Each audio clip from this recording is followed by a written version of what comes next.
ಕಾಂಗ್ರೆಸ್ ಕಾರ್ಯಕರ್ತರಿಂದ ಬೃಹತ್ ಪ್ರತಿಭಟನೆ. ಬಿಜೆಪಿ ವಿರುದ್ಧ ಹಾಗೂ ರಾಜ್ಯಪಾಲರ ವಿರುದ್ಧ ಧಿಕ್ಕಾರ ಕೂಗುತ್ತಾ ರಸ್ತೆ ತಡೆದು ಟೈರ್ಗೆ ಬೆಂಕಿ ಹಚ್ಚಿ ಪ್ರತಿಭಟನೆ. ಬಾಗಲಕೋಟೆ ಜಿಲ್ಲೆಯ ರಬಕವಿ-ಬನಹಟ್ಟಿ ತಾಲೂಕಿನ ಬನಹಟ್ಟಿಯ ಭದ್ರನವರ ಬಂಗ್ಲೆ ಹತ್ತಿರ ರಸ್ತೆ ತಡೆದು ಟೈರ್ಗೆ ಬೆಂಕಿ ಹಚ್ಚಿ ಪಾದಯಾತ್ರೆ ಮೂಲಕ ತಹಶೀಲ್ದಾರ್ ಕಚೇರಿಯವರೆಗೆ ರಾಜ್ಯಪಾಲರ ವಿರುದ್ಧ ಹಾಗೂ ಬಿಜೆಪಿ ನಾಯಕರ ವಿರುದ್ಧ ಧಿಕ್ಕಾರ ಕೂಗುತ್ತಾ ತಹಶೀಲ್ದಾರ್ ಮೂಲಕ ರಾಷ್ಟ್ರಪತಿಯವರಿಗೆ ಮನವಿ ಸಲ್ಲಿಸಿದ್ದಾರೆ. ಇದೇ ಸಂದರ್ಭದಲ್ಲಿ ತೇರದಾಳ್ ಮತಕ್ಷೇತ್ರದ ಕಾಂಗ್ರೆಸ್ ಮುಖಂಡರು ಆದ ಸಿದ್ದು ಕೊನ್ನೂರ್, ಭೀಮಸಿ ಮಗದುಂ, ಕಿರಣ್ ಕುಮಾರ್ ದೇಸಾಯಿ, ರಾಜು ಭದ್ರನವರ್, ರಾಹುಲ್ ಕಲಾಲ್ ಇನ್ನೂ ಹಲವಾರು ಕಾಂಗ್ರೆಸ್ ಪಕ್ಷದ ಮುಖಂಡರು ಕಾರ್ಯಕರ್ತರು ಉಪಸ್ಥಿತರಿದ್ದರು. ಶಾನೂರ್ ಗೊಲಂಬಾವಿ, ರನ್ನವಾಣಿ. ಇವತ್ತಿನ ದಿವಸ ಪ್ರತಿಭಟನೆ ಮಾಡುವ ಉದ್ದೇಶ ಅಂದ್ರೆ ನಮ್ಮ ಅಹಿಂದ ನಾಯಕರು ಅಂತೇಳಿ ಹೇಳ್ಬೋದು. ಅಹಿಂದ ನಾಯಕರಲ್ಲ, ಎಲ್ಲರಿಗೂ ನಾಯಕರು.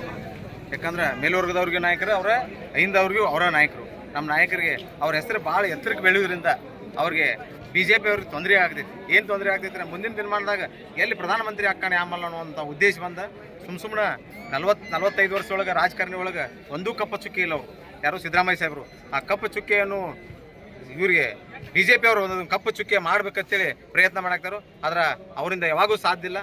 ಆದ್ರೆ ನಮ್ಮ ಕಾಂಗ್ರೆಸ್ ಕಾರ್ಯಕರ್ತರು ಜಿಲ್ಲಾದ್ಯಂತ ರಾಜ್ಯಾದ್ಯಂತ ಇದು ಹಿಂಗೆ ಪ್ರತಿಭಟನೆ ನಡೀತಾ ಇದೆ. ಆದ್ರೆ ಇದನ್ನು ನಿಲ್ಲಿಸಲಿಲ್ಲ ಅಂದ್ರೆ ಅವ್ರಿಗೆ ಸಿದ್ದರಾಮಯ್ಯ ಸಾಹೇಬ್ರಿಗೆ ನ್ಯಾಯ ಒದಗಿಸ್ಕೊಳ್ಳಿಲ್ಲ ಅಂದ್ರೆ ಉಗ್ರ ಹೋರಾಟ ಮಾಡೋಕೆ ಚಾಲೂ ಮಾಡ್ತೀವಿ. ರಕ್ತಪಾತ ಆಗೋಣ ಆಕ್ಕತಿ.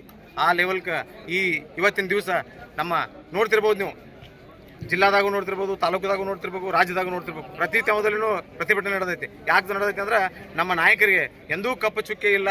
ಅವ್ರಿಗೆ ಈ ಕಪ್ಪು ಚುಕ್ಕೆ ಕೊಡಿಸೋಲಾಗಿ ಅವರೆಲ್ಲ ಮಾಡಾಕ್ತಾರೆ ಅನ್ನೋದು ಎಲ್ಲರಿಗೂ ಗೊತ್ತಾಗೈತಿ. ಈಗಾಗಲೇ ಮಾನ್ಯ ವಿಧಾನಸಭಾ ಎಲೆಕ್ಷನ್ದಾಗ 135 ಬಂದವು. ಅವರು BJP ನೆಲಕಚ್ಚಾಗತೈತಿ ಅನ್ನೋದು ಅವ್ರಿಗೆ ಗೊತ್ತಾಗೈತಿ. ಆದ್ರೆ ಮಾನ್ಯ MP ಎಲೆಕ್ಷನ್ದಾಗೂ ನಮ್ಮಲ್ಲೇ 9 ಬಂದಾವ.